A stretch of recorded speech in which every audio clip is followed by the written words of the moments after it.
So there's more than five senses. I'll start by saying that. People are starting to become more and more aware of the effects of snoring. We interviewed sisters Carissa and Christiana, the founders of Spot On Therapy in Red Bank. They're speech and occupational therapists who work with kids of all ages. And in this episode, we discuss everything from sensory issues and picky eating to snoring, posture, and how to know when a child might benefit from extra support. It's full of helpful tips for parents, educators, and anyone who works with kids. The role is basically finding out how children are responding, if they're having trouble with a sensory input, if they are seeking one, if they're lacking one, if they're sensitive to one. And we base all of our interventions off of that. So let's just jump right in. Can you guys introduce yourselves, talk about what you do, talk about Spot On Therapy? So my name's Carissa. I'm a licensed speech-language pathologist. My specialty is working with kids from 0 to about 15 years old with articulation skills, expressive language skills, receptive language skills, cognition, as well as social language skills, and even feeding as well. Awesome. And I'm Carissa's sister, I'm Christiana, and I'm currently finishing my doctorate in occupational therapy at Monmouth University. So as an OT, my role is to support individuals in all of their meaningful activities, what we call occupations. So for children, that would be like playing, eating, getting dressed, and learning. And as OTs, we address the physical, emotional, and sensory aspects that may be impacting a child's ability to do those activities. And you guys are the owners of Spot On, so I'd love to hear a little bit about your practice and a little bit about that. Yeah, absolutely. So we opened up Spot On in 2023, so it's almost 2 years now, and it's just been amazing. There was a void in Middletown, well, in all of Monmouth County, actually. Yeah. There's not a lot of sensory integration here, so that's the approach that we use to therapy, and people love that, and it was much needed where we are. So it's amazing to see the kids getting the services that was lacked and watching their progress now. What is sensory integration? Can we break that down? Because I've heard that term before, and not everybody knows what that means. Yeah, of course. So there's more than five senses. I'll start by saying that. So besides the basic five that a lot of us know, like touch, smell, taste, see, and hear, there's actually three more. So vestibular is like where your head is in space. Proprioceptive is your body awareness. And then interoception is how your body's feeling on the inside. So like hunger and pain. And sensory integration is basically exactly how individuals interpret their environment and respond to their environment. So we all respond differently to the sensory input. So our role is basically finding out how children are responding, if they're having trouble with a sensory input, if they are seeking one, if they're lacking one, if they're sensitive to one, and we base all of our interventions off of that. That is so cool. How have we never heard that before? So there's three more senses that we didn't know about. They don't teach you those. So are you teaching kids just to start what those senses even are? How do you do the education piece? So we try to see if kids are seeking sensory input, if they're sensitive to it, Okay. and plan based off of that, because we all learn differently. I Yeah. like some things that Carissa doesn't like, and to find out exactly what a kid is looking for to promote learning that the best they should be learning is so important. So we'll provide the education to the parent, even to schools. We could create things called sensory diets. It's basically like telling and educating people on what the child should be doing to learn better. That's interesting. Yeah. So the senses are something that develop over time. How do parents know if their child has some sort of sensory issue? Are there things that you can kind of pick up on? Yeah, absolutely. So you could see, I mean, if a kid is like sensitive to loud noises, maybe they'll cover their ears. Yeah. Or if they're seeking visual input, maybe they like bright lights. So a lot of observing. Parents definitely help us with that because as parents, you're the expert on your kid. So a lot of times when we're assessing a child for that sensory processing, we will ask the parent, what do you see? And they might even tell us, what they see at home, what they see at school, and then we would also observe the child as part of our assessment. So sometimes we'll be able to see, and we also provide parents with like checklists, and these are standardized assessments for sensory processing for us to base our interventions off of. That's great. So are they taking that checklist and then at home they're observing behaviors and coming back and telling you, this is what I'm seeing at home? Yeah, pretty much they can do it that way, or they could just check it off right there on the spot if it's something that they do know. You're like, they know this already? Well, actually, sometimes I feel like the checklist even opens a parent's eyes to things that maybe they weren't even looking out for. Like, for speech, for example, one of our standard questions is if the child is snoring or has an open mouth posture throughout the day. And I know that opens up a lot of parents' eyes because they never really notice if a child is snoring or if they do have a slight open mouth posture. So really just bringing to light these behaviors to seeing if there is areas that we do need to enhance. Yeah, that makes sense. And probably just bringing awareness that maybe this means that there is something to look further into, because especially if it's someone's first child, they might just think that all of that is just completely normal and they don't know, hey, maybe we can get help in this area because that's all they're used to. Right. So true. So your speech, your OT, where's the overlap? Collaboration is crucial, whether it's planning interventions based on a child's specific needs or how we could work together to target a same goal. We're always collaborating in the clinic. And one example that I could think of is if a child is learning how to use an AAC device where they need to press off, or even an eye gaze device, which is to help them communicate. As OTs, we could help give them those motor skills to use that device. And then the device would be our scope, whereas where the device is giving the child the voice to communicate and to express themselves. Whereas Christiana and the OTs, they have to work on pressing the actual symbols on the button to then express themselves. So a lot of the things that we do go hand in hand. Even another example would be feeding. So Christiana and in the scope of occupational therapy would work on holding a utensil appropriately. Whereas with speech, we would work on enhancing the diet or work on picky eating or working on ways to appropriately eat during a mealtime. So a lot of collaboration is done all the time. So picky eating is a speech issue? Yes, it is. Wow. Yes. Okay, did not know that. So how do parents know if picky eating is a bigger issue? Because obviously a lot of toddlers and young kids can be picky eaters. So where's the line with that? So we always like to promote and enhance mealtime as a safe and positive experience. So if at home there's a lot of distress going on during a mealtime, we know we have to figure out why. Why is that happening? And how we can enhance their appetite. So we like to basically follow a hierarchy. Can they look at the food, or is that already a red flag right there? And is that something that we need to work on, is the visual? Can they touch the food? Can the food be touching other foods too? Or is that something that needs to be enhanced?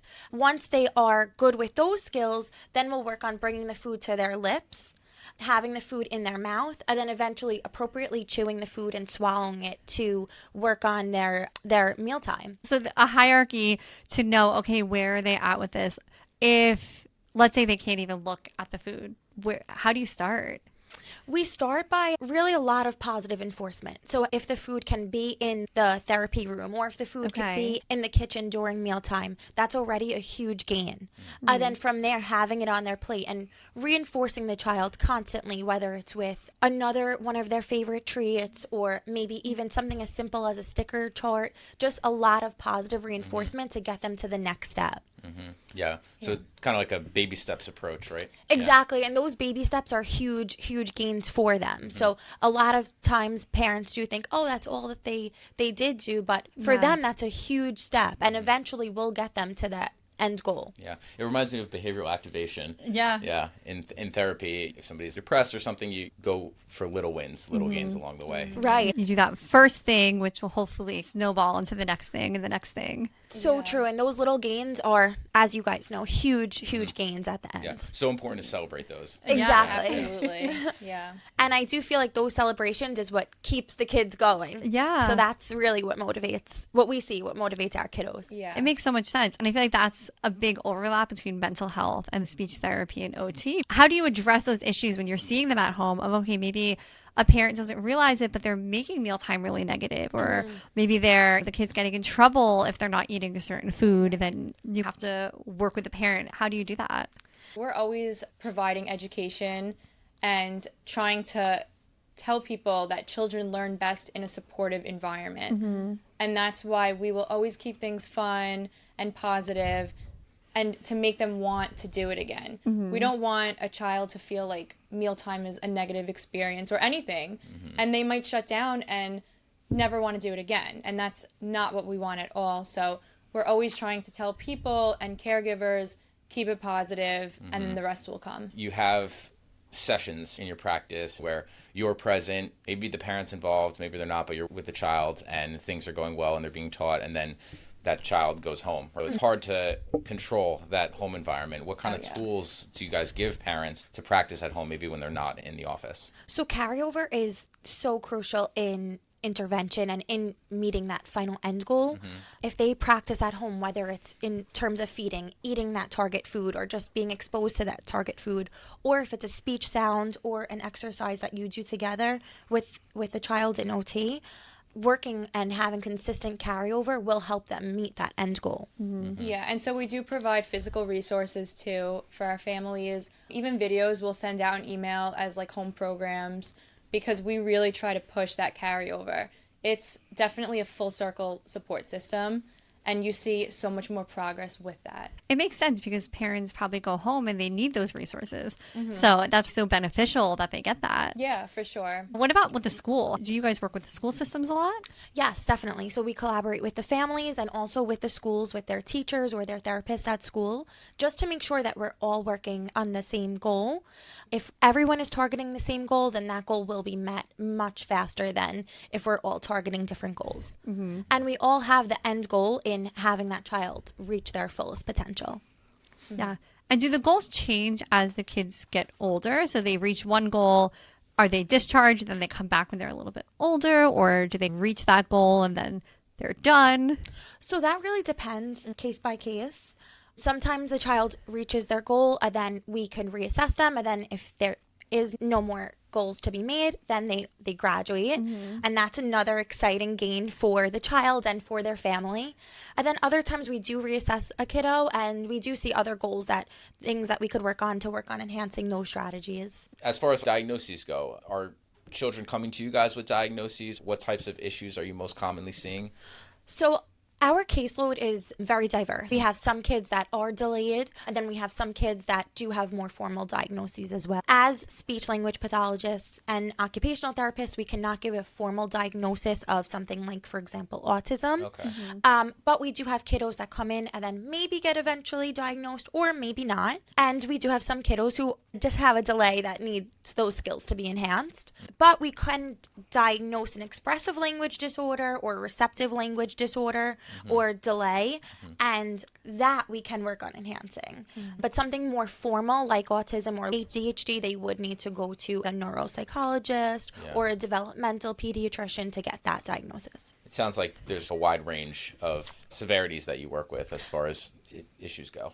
Yeah, definitely. And working with kids, as you guys know, there's no cookie cutter approach. Right. So we do need to find out where exactly they fall. That's why the initial assessment is so crucial to find out what skills they have, what skills need to be worked on, and then from there give them the appropriate intervention plan that's needed. So how important is it for you guys to have a diagnosis for a child? Or is it not, because your assessment is just what is right in front of you and the skills that you guys are focusing on?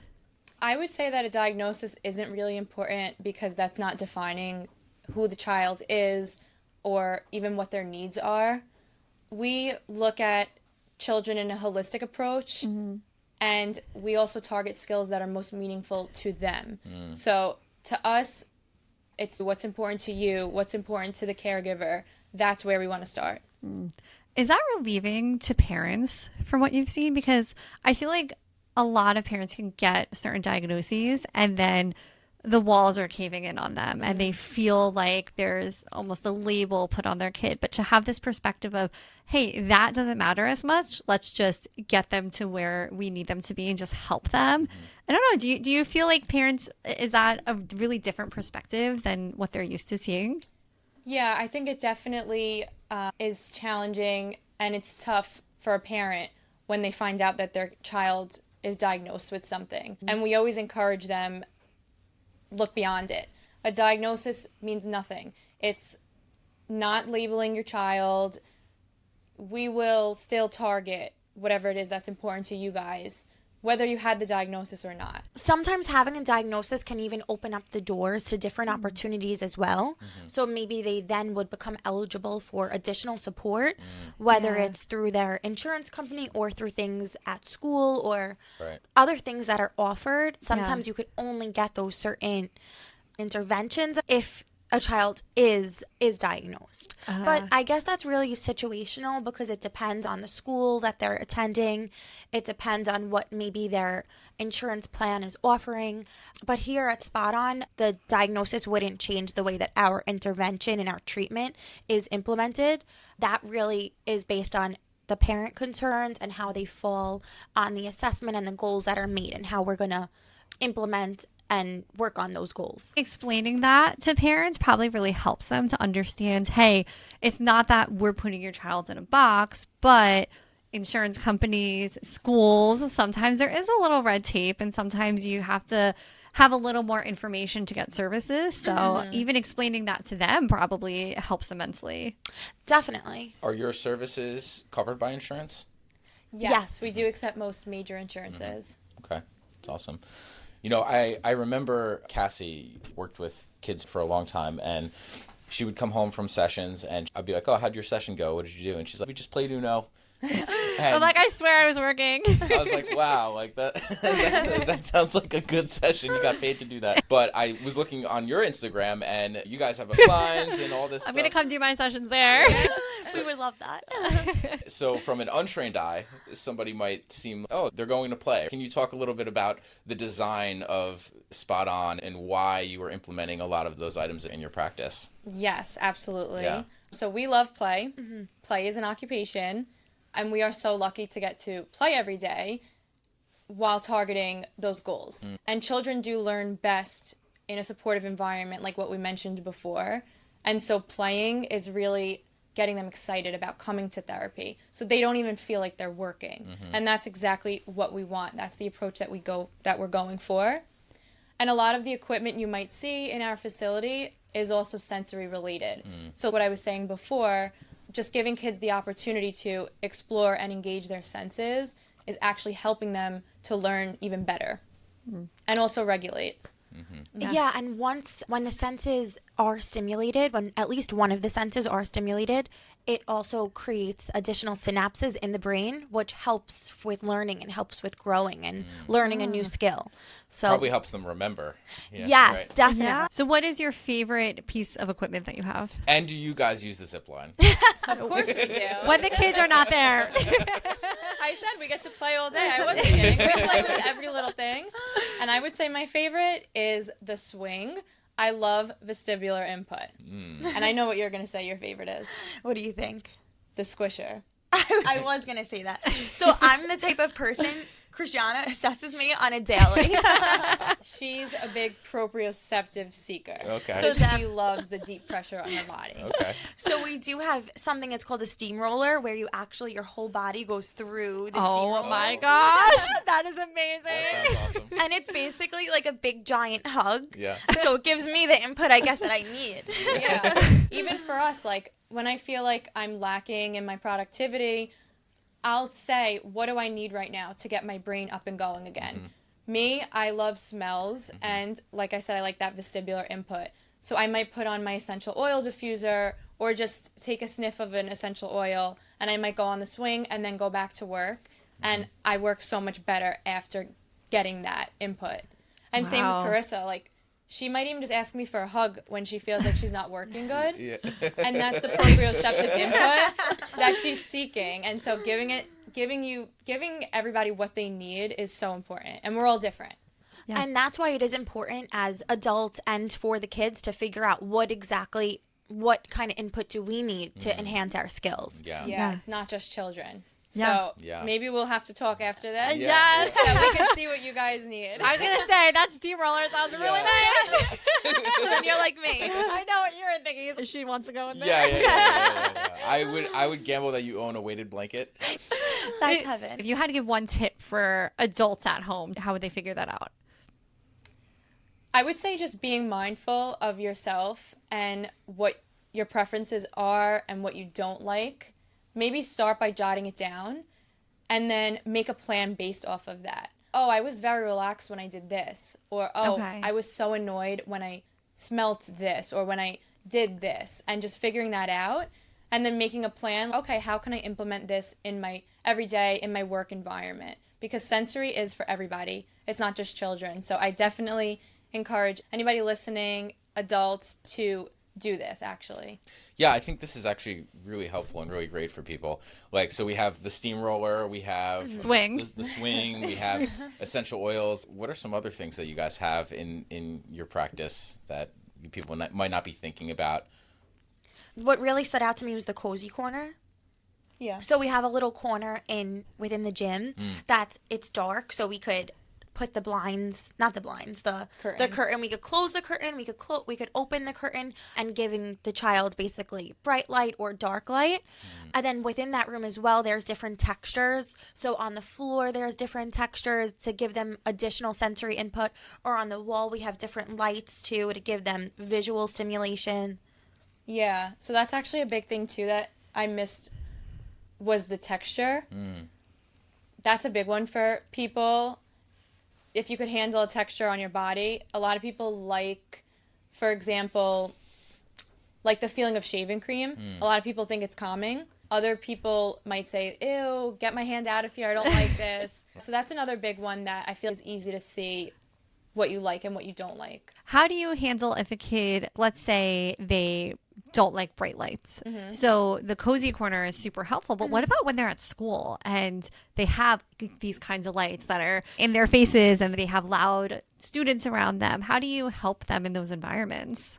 So we could give recommendations and adaptations that they could implement at home and in the classroom.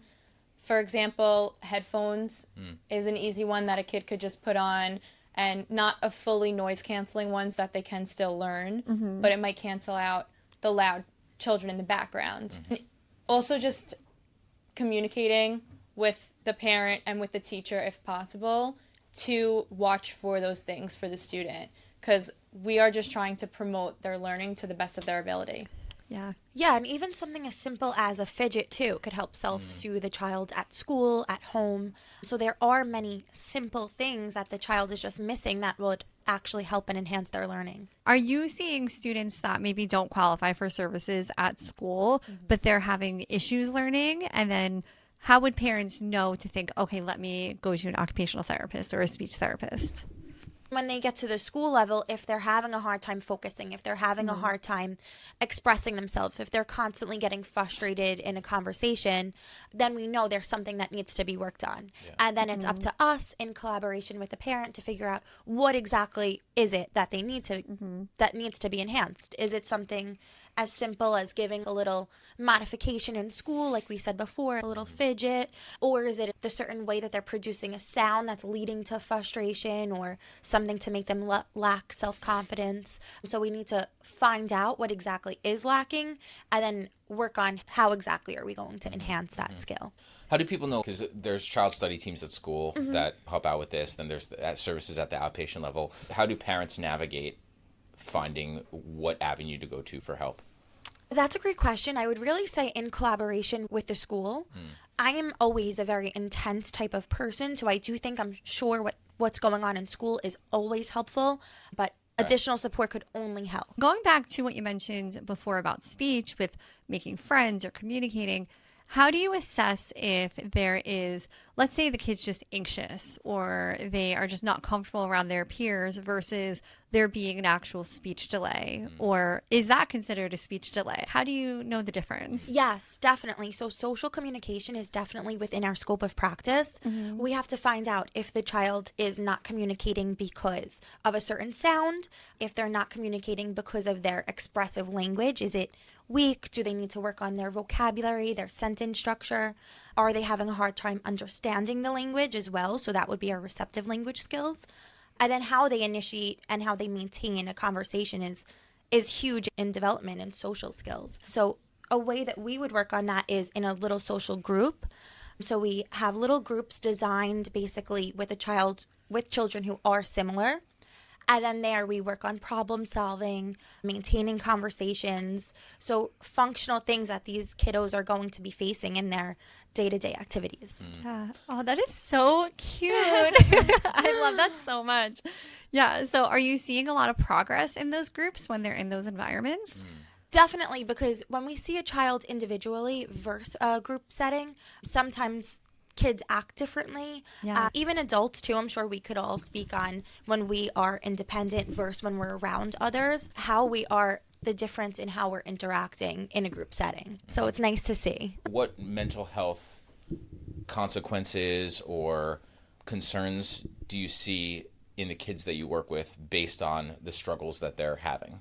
I feel like regulating their emotions. We have a lot of kiddos who are working on how to regulate their emotions if they're in a public setting. I feel like you, especially in OT, see a lot of kids who need to work on problem solving and regulating their feelings, if they might be feeling anxious, if they might be having outbursts. I think a lot of parents too think of mental health and therapy as a touchy subject. That's a big misconception that needs really to get talked about, that everyone would benefit from therapy, and our mental health is so important. I was thinking too, when you were talking about doing the different occupations, if you have a child who can't do the same things that maybe their peers can do, of course there's going to be mental health implications of that. And they're going to get frustrated and they're going to get upset, and it is going to affect their ability to make friends, especially when they're young. All you want to do is fit in and be like everyone else when you're young.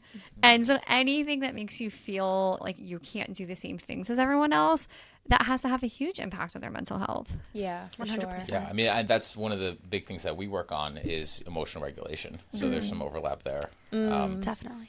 Definitely something that needs to be taught, right? Right, adults too. Adults. Yes, we all need help with that. Yeah, and it's kind of like how we were talking before about the diagnoses. I think that there is this fear of if you bring a child to get mental health services, they're going to get this big diagnosis and it's going to follow them around forever and they're going to have this label on them, when that's not the case at all. It's like you guys discussed, we're just going to evaluate what is affecting you right now in this moment and how can we help alleviate some of that and make them function better. And Absolutely. it's like going back to that emotional regulation and the social skills. It's also important. Absolutely. I know you talked a little bit about the age ranges that you work with. Is that the age range that your whole practice works with, or does everyone have different specialties? We definitely do have different specialties, but for the whole practice, I would say about 0 to 15. And how does your day-to-day change if you have, let's say, a 3-year-old versus a 10-year-old? So that's what's fun about outpatient is that it's never the same. Yeah. And each session is probably going to be completely different. We see different ages, different goals, And even different interests. different interests. So it's a lot of fun because each session is different. And it's nice because each session is designed based on the child's goal and their interest. So to keep it fun for the child throughout their session, it's going to be tailored exactly towards them. Do you guys ever work with kids that are resistant to coming? Or do you find that most kids are pretty excited once they walk through the door and they see the setup that you have? So when a kid first starts coming to us, it's funny because you might see them like afraid to go in, scared, nervous. Aw. Now we have kids crying not to leave. They don't want to leave, right? Yeah, it's so funny, and it's so nice to see that. Like you might see a kid crying because they don't want to leave, and we're like, oh, we feel bad they're crying, but really we love it. We're like, yeah, they want to stay. That's exactly what we want. Yeah, that's such a testament to what you guys have built, that you know what the kids want and you're making it fun and exciting for them, because I'm sure that a lot of what they do in school is a challenge for them every single day. So if this could be the one outlet that they have where, yes, they're learning, but they're enjoying it, I mean, that's so valuable. The best is when they're learning through play that they don't even realize that they're Yeah. learning. They Yeah. think that they're just playing, but they're actually learning. So that's Yeah. what we get most excited about. Yeah. I saw a reel on Instagram the other day. It was like, what someone sees versus what an occupational therapist sees. And it was a kid swinging. And it was like, I see a kid swinging. And the occupational therapist was like, I see this and this and this. And I was like, that made me laugh so much, because that's probably how you guys see everything. Yeah, pretty much. Do you look at how people are sitting, doing normal things? Are you like always evaluating people? Pretty much. It's hard to turn it off. Yeah. But even for myself, I'm always looking at myself. Even just sitting here, I'm like, oh, my posture is so Yeah. bad. Like, maybe I'm Oh, lacking the core posture. strength. I have to do core control. Yeah, I'm like, they're going to be looking at my posture, which is never that good. I noticed that Carissa was having some like vision stuff going on. And I tested her reflexes, and she does have a retained reflex. And I like to tell that to people too, because I'm like, retained reflexes are in adults, and it's totally fine. Don't get nervous. Carissa has one. Wait, what does that mean? Yeah. So humans have primitive reflexes that get integrated as infants. And if they don't get integrated, it's no big deal. Carissa has a retained primitive reflex. Sorry, she was getting more attention as a baby, I guess. She got the reflexes. Yes. It can just lead to some difficulties, like handwriting, for example, something so simple. And a lot of times kids will come in with handwriting difficulties, and instead of just fixing and helping the handwriting, we will look deeper and see what is going on. It can be a retained reflex that was supposed to be integrated as an infant, and it wasn't. And as occupational therapists, we do have the tools and strategies to get this reflex integrated. So, and it's not too late. Even now with Carissa, I was trying to give her exercises to do. That's great. What kind of exercises? Yeah, and how do you tell? Do you want me to test you right Yeah, now? yeah. Yes. 100%. All right, you have to go on your hands and your knees. Okay. All right. I'll go first. I don't know if I can fit All right, move the camera. Here, I'll do it here. All right. Okay, I'm not going to tell you what I'm looking for. Is the camera on this? Okay, so first, Am I doing this right? yeah, just stay right there. All right, so first we're going to test the asymmetrical tonic neck reflex, also known as the ATNR. So just relax. I'm just going to touch your head. Okay, so it's integrated how it should be. If this reflex was retained, the opposite arm would bend with the turn of the head. Okay. Okay, so now we're going to test the symmetrical tonic neck reflex, also known as the STNR. Okay, so I'm just going to test. So it's integrated. Okay. Okay, now you can stand up for the next one. All right. Just relax your arms. I'm going to touch your head again. If you could close your eyes. Okay. And so that was the Moro reflex, and that's also integrated. Yay! Okay, so I'm good. All right. You know what? On second thought, I don't want to know. I'm sure you're good. I'm sure. Okay. I was kind of looking forward to, making jokes at Cassie about that, though. You were so sure that I did not have stuff integrated. You were so sure of it. It's funny because Cassie has much better handwriting than I do, so. So you might have a reflex Maybe I routine. would be the one. There you go. Thank you for evaluating me. I will give you my insurance information after. Do you ever work with chiropractors? Because that totally reminded me of what my chiropractor does when you started moving my neck around. We do have kids who are seen by chiropractors. There's definitely a big overlap between what a chiropractor does and what we do. I wouldn't say we collaborated so much with a chiropractor in our past. We would, of course, be open to it, and we definitely would. But I know for sure we do have kids who are receiving services from us and are also receiving services from a chiropractor as well. I think there is a big overlap too, just with like postural stability. A lot of people don't realize that the distal mobility comes from your postural stability. So that's like a big quote in OT. We say postural stability for distal mobility. Okay. Because we work with a lot of fine motor skills, but really you have to start with the core. Posture stable will lead to that distal mobility and those fine motor skills. Yeah, it impacts your whole body. I feel like everybody has a problem with posture. Is that pretty much, right? Yeah, even myself. I'm Yeah. constantly slouched over. I just went to an orthopedic and he told me that my head is so much more forward on my body and it's leading to muscle pain. It's so important, posture. Yeah. It really is. It's funny because we have some young children at home, and if you look at our 11th-month-old, her posture is Perfect. phenomenal. It's Perfect. perfect. You know? And like it's she sits up like this. We're born with like perfect And posture. I'm always looking at her like, are you comfortable? But she looks perfect. Wow. Yeah. And does she have good fine motor skills? Yeah. I'm like, oh, she makes me want to sit up. I know, sorry, you guys are on that couch. And for some reason, that couch tilts backwards. So you can't really sit fully straight up on the couch. So it's not the best for posture purposes. What are some things that people can do at home for posture, if you had suggestions on ways people can improve that? A lot of core strengthening, maybe sit-ups is an easy way, and just some ergonomic adjustments to your workplace. They say a 90-90-90 rule for sitting at a chair. So your knees should be at 90 degrees, your trunk should be at 90 degrees, Okay. and then your elbows resting on a chair. So getting a chair that can adjust too is also important if you can, of course. And yeah.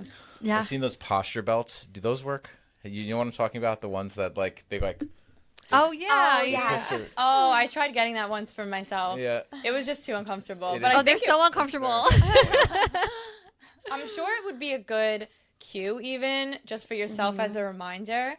It was just too uncomfortable for me to wear. Yeah, they're very uncomfortable. Yeah. Yeah. I wore one for a little bit when I would hike long distances because I would notice afterwards I would just get really tired and my posture would be really bad. So I was like, oh, maybe if I wear this while I'm hiking, that would be good. But then, yeah, the whole time you're just so uncomfortable. But Yeah. it does show you how much like, your posture is not correct, though. Yeah, absolutely.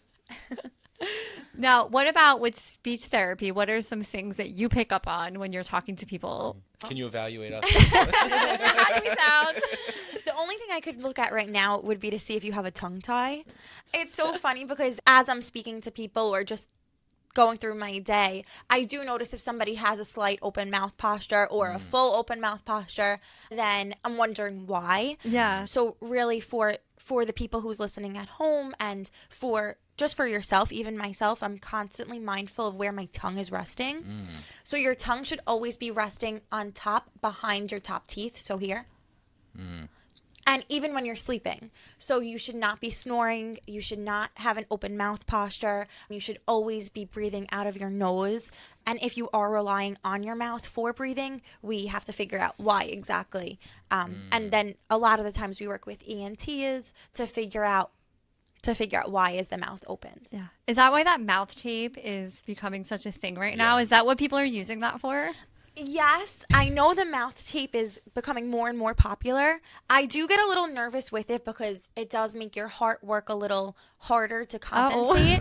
I know, but some people love it and it does definitely promote nasal breathing, but I would just try to be mindful of it and not having to resort to the tape. But I know it's a little controversial. Yeah, maybe a better approach. You've seen the nose strips. A lot of people are just wearing nose strips and walking around with them. Yeah, Brandon's favorite influencer wears them, but wears them does. like all the time. Like, in his everyday, he just always has it on. He and might I have think a it's so funny. deviated septum, which probably is why he wears it. But I feel like it could benefit anybody, though. Am I wrong about that? No, or- I yeah? think 100%. I actually meant to order that for myself. Check their tongue ties. All right, let me take a peek. Actually, our daughter had a tongue tie that she got released, and I was wondering if one of us had one. Alrighty, lift up your tongue. Perfect. There's no tongue tie in sight. So if there was a tongue tie, we would see some sort of attachment from the tongue to underneath her mouth, to the floor of her mouth, basically. So no tie there. Do you want me to take a peek at your tongue? Sure. All right, so there actually, no, if anything, there is a little restriction there. So slight. Very a slight. little restriction. Yeah, very slight. Our daughter had a tongue tie, and the procedures to remove that are brutal. They say that it's not so bad and they numb the area and everything, but when you're watching your little baby It's get tough, anything done, I know it's. We knew we needed to do it because Yeah. it affects speech later. But even the extra they make you do, so after the frenectomy is done, they make you do exercises where you lift the tongue up for weeks after the procedure. And Yes. yeah, I guess that's just so it doesn't gap back, like close back up. Exactly, and that's why actually we collaborate with a lot of dentists and ENTs who are performing the frenectomy because speech therapy before and after the release is really important so it doesn't reattach. So getting that lingual movement is crucial because if there is no movement, then reattachment can happen. Yeah. And for anyone to go through that again is yeah, exactly. Yeah, I wish we would have to get a little coconut oil and I imagine it's do the probably a little- little bit more difficult when they're older and they are beginning to talk. yeah, because she didn't really She didn't know really what was know going what on. was But I think going that made it harder for us because Yeah. I felt so bad. I wanted to tell her, this is why we're doing this. it really depends how restricted the tongue is and how it does Yeah. affect the child. Sometimes not going through with the frenectomy is okay. Yeah. Sometimes going through the frenectomy is necessary Yep. in order for the child to produce sounds correctly, to not have any difficulty when feeding. And sleeping is so important too because it could lead to snoring if the tongue is not able to touch the palate. Yeah. Why is snoring bad? So snoring is... Don't even, because I'm the worst snorer. That's why he's asking. no. He wants to throw me under the bus. No, then you need to go to an ENT. I don't want to. Or you need a sleep study test ASAP. I snore like an old man. Yeah, she does. Snoring is at any age. So as a baby or an adult, snoring is not good. And we always recommend then a sleep study test or a referral to the ENT just because back to the tongue resting position, that means that your tongue isn't resting up and your mouth is opened. So you're having oral and nasal breathing instead of just nasal breathing. And if air is going straight to the back of your throat into your airway, it's also not getting filtered as well. So snoring is just, we definitely need to do more research if somebody is snoring. I know. I've been told to get a sleep study so many times, and I just always ignore them. So throughout the day, is your tongue resting down then, or is it up? I don't know. I don't pay attention to it. Now I'm going to look. Now you have to be mindful of I that. have no idea. Yes, actually, after I completed my orofacial myology course, I was even more aware of myself, Yeah. that my tongue was not always resting up. And from keeping my tongue up throughout my day-to-day activities, I feel like my facial structure actually did change a little bit. Wow. Yeah, it's That's crazy. wild. Yeah. It's kind of like counterintuitive because you say resting up. It doesn't feel like a restful position to have to lift your tongue up to the roof of your mouth, but Yeah, I'm doing it now, and I'm like, wait, is it always it there? feels unnatural. No, I don't It's know. relaxed and up right behind your front Right. teeth. So fascinating. Yeah, well, There you go. I'm There gonna you go go. get sleep. study now. Do you do those at home now, or do you always have to go sleep like at a hospital or something? Oh, I'm not sure if they do them I home. know, I'm not sure. I don't want to either. go sleep at a hospital. I do feel like that's probably the most thorough, but I don't know. Let me be my natural environment, then you can really see how it goes. You know what we need to do. Yep. She could get a procedure done, but a swift kick works just as well. Yeah, no, he literally will kick me and I'll stop snoring. So it works, so we're fine. That's your little cue to, okay. Yeah. my tongue up. And I don't even know what's happening, but I guess, yeah, it's doing something. Do parents realize, you think, that snoring is a big indicator? Or, like you said, that's something that afterwards they come in and then they're like, oh, you're looking for that? I feel like now people are starting to become more and more aware of the effects of snoring. But then sometimes when we do bring it up during initial evaluations, the parents don't even realize because who would think to realize that Right. might be a red flag? But it could even lead to behavioral issues as well. If a child is snoring, they're not sleeping to their fullest ability, which is then leading them to maybe have behavioral issues or other things that need to be worked on as well. Sleep is an occupation as well.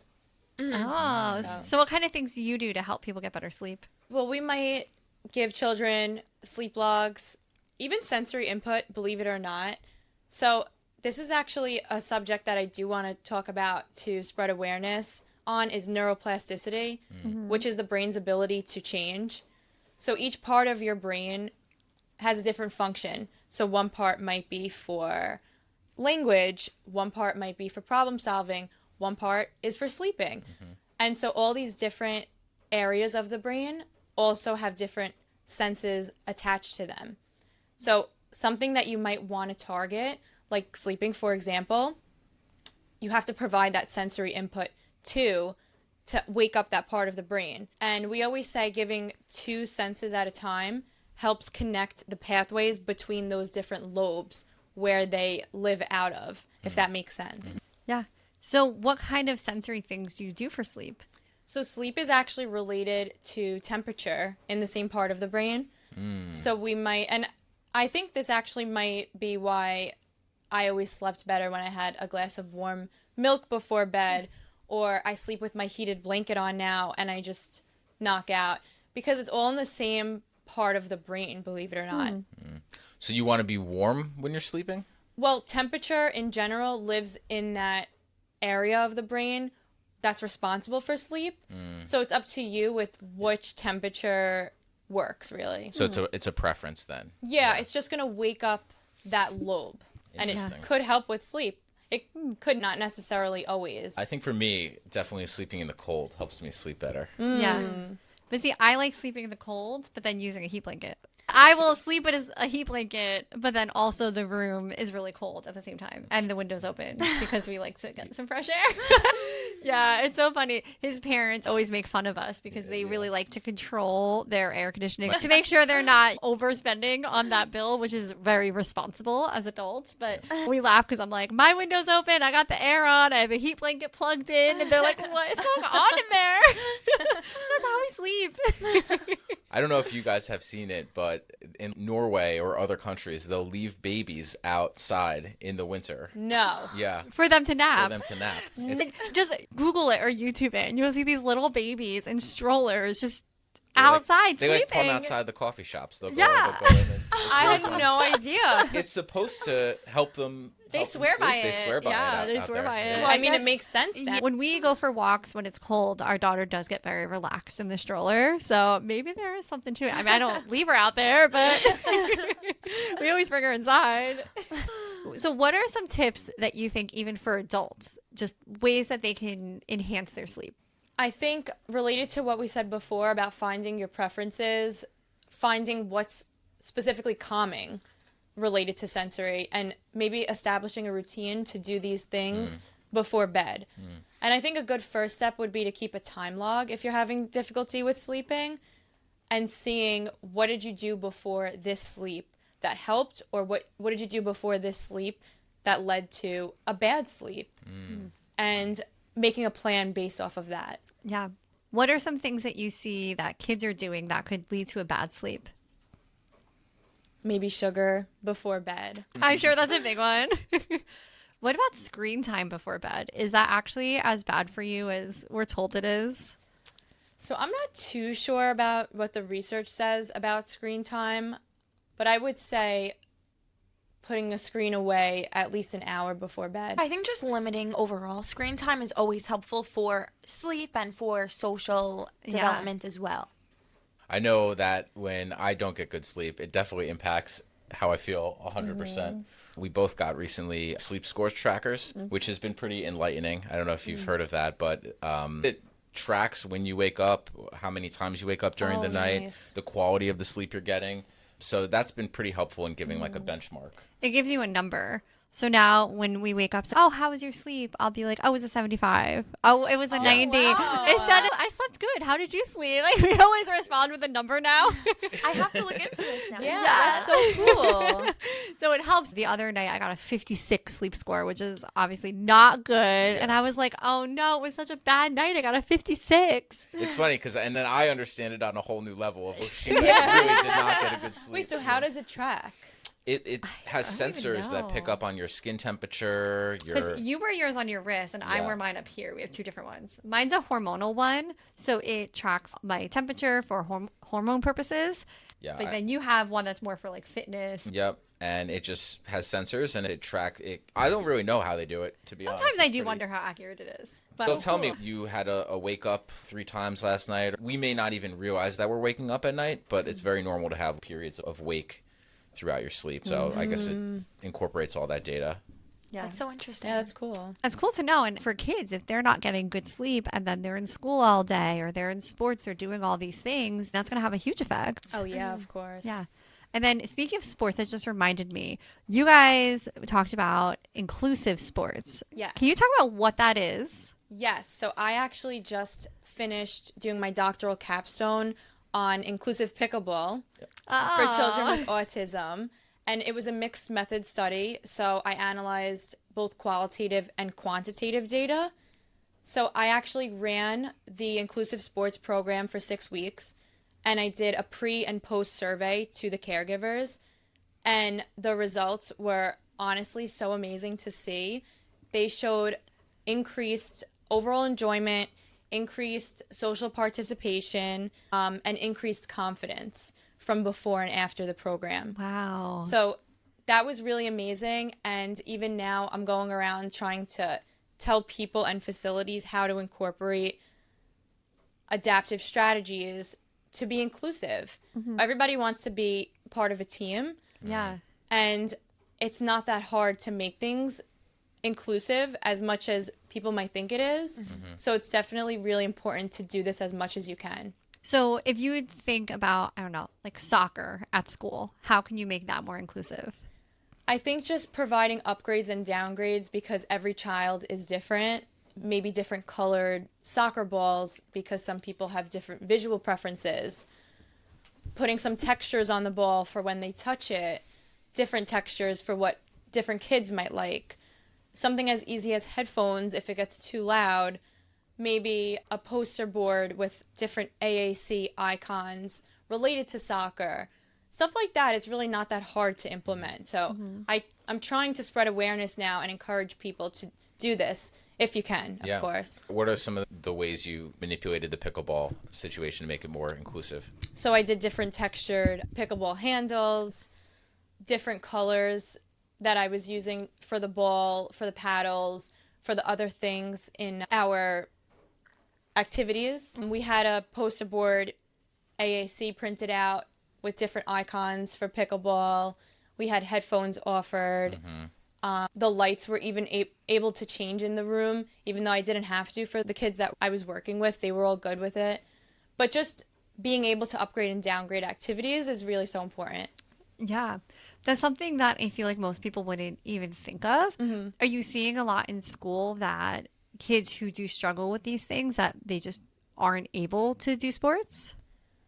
I think a lot of kids think they're not able to because they don't try, or maybe they don't have the chance to try. Yeah. There's a lot of research on inclusive sports that I just had to do for my capstone, and it shows that a lot of kids with autism don't get the chance. So how will you know if you don't have the chance? That's such powerful research to say, look at these benefits that this is having and look how easy this is to implement. Yes. Especially because a lot of schools have occupational therapists there already, right? So they can talk to them about that and get that help to set that up. And even when a child is playing a sport, it also helps enhance their brain development as well. So get the kids in sports. Yes.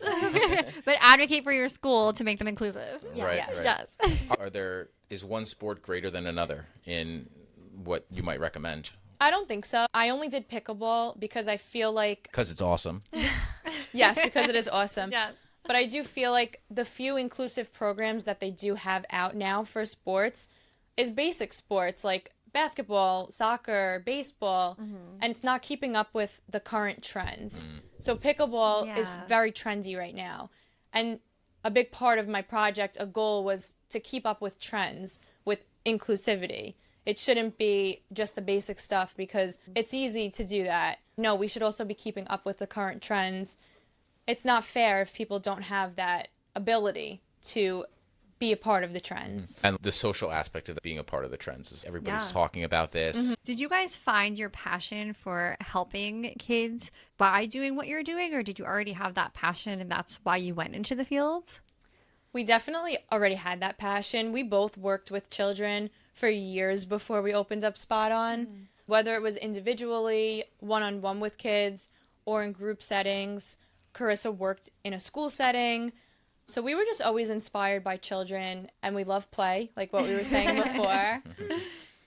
Yeah, and basically just to see that the prompting or the guidance that you're giving a child, how powerful that is to help them reach their goal or target whatever it is that they may be working on, that they're able to meet that and only do that because of the help that we're able and that you're able to give the child. So that is so rewarding. Yeah, it's special, and that their parents are trusting you guys with their kids to make this progress. And I'm sure just the relationship you have with these kids is a huge part of how and why they grow too. Yes. For sure, establishing and maintaining a strong rapport is everything throughout that whole intervention process, because they need to trust us and feel comfortable with us. And that's one of the many things that helps them reach their goal.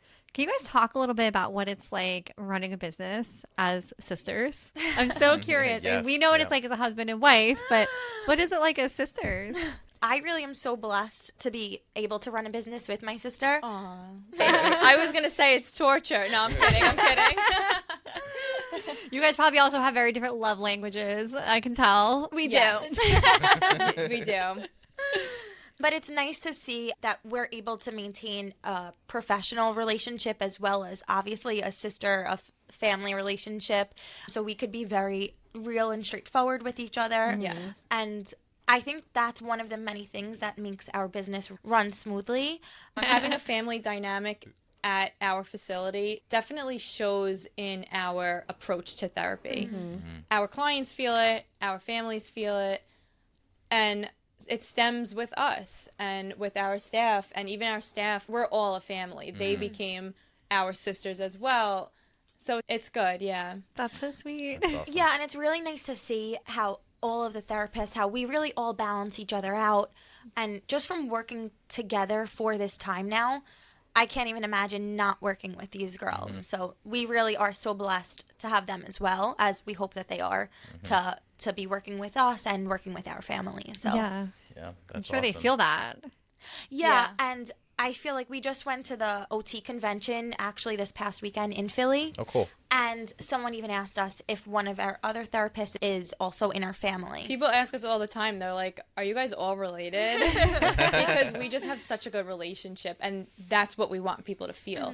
And that's the relationship we have with our kids. We were actually looking at your guys' Google reviews. I was like, oh, they have over 75-star Google reviews. That is so good. Thank you. Yeah, we are so blessed for even our families too. Our family is, like Christiana was saying, some of them even have become part of our family. Yes. We have different relationships with each and every one of them, and we love that they feel like they could come to us for anything, because of course they can, and vice versa. Yes. So that's also another way that the child is reaching their goal, is from that dynamic. Yeah. When people walk out of our door, they're not leaving as a client, they're leaving as a part of our family now.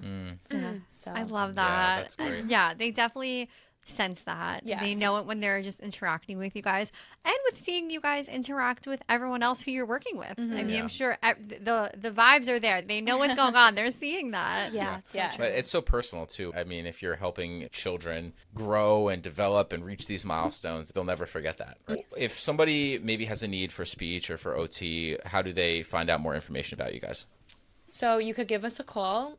Our phone number is 732-333-1355, or you could send us an email at info@spotontherapyservices.com. So the first step would be just getting insurance if you're going to go through insurance, finding out that eligibility and the benefits, making sure we're all okay with that, and then scheduling an evaluation. And so the initial evaluation is about 45 minutes to an hour, and that involves the caregiver intake and also assessing the child with a standardized assessment. And then from there, we'll create goals together with the caregiver, with the child, making sure it's all strength-based and what you want to focus on. And then we'll go ahead with the sessions after that and scheduling. And how long can families expect to work with you guys? It really depends on the need and what the goals are. If it's something that can be targeted in just a few sessions, or if we think we need more, we will do reevaluations throughout your service to see if you've met the goals, if you need new goals, and we'll take it from there. So it really all depends. Awesome. And then what's your Instagram handle? Because you have an amazing Instagram. Yeah, it's so fun. Thank you. We love Thank Instagram. you so much. Our handle is Spot On Therapy Services. Easy to find. Yes. Well, thank you guys so much for coming today. We learned so much. Thank you for my personal evaluations, and maybe I will get a sleep study. We'll see how it goes. But I'll keep you posted either way. Yes. Yep. But yeah, thank you guys so much for being here. Thank you so for much. having us. Thank you so This much was for having amazing. us.